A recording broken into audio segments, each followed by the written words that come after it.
Here is the problem of in vitro DNA synthesis. In that, 4 identical PCR reactions are carried out in a separate tube named 1, 2, 3 and 4.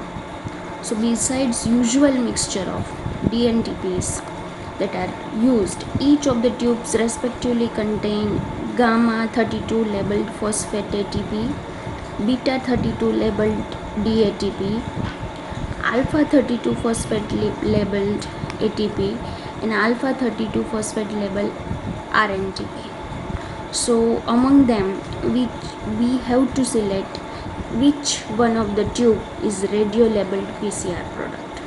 Now can we just focus on structure of ATP, that named as adenosine triphosphate, right? So in its basic structure it contains alpha, beta and gamma phosphate. We all know that.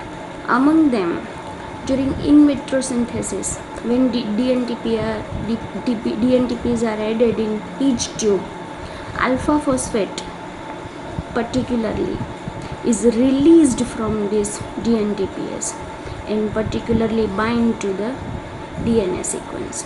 So in this problem, if we see that alpha DATP, that is phosphate 32 labeled, is only present in the third tube.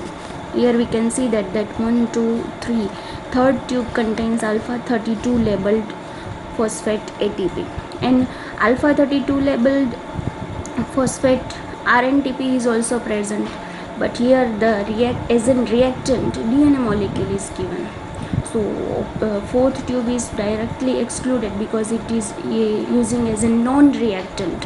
So in the third tube, alpha 32 phosphate labeled DATP, that is used as in DNTP as material, and PCR reactions carry forward.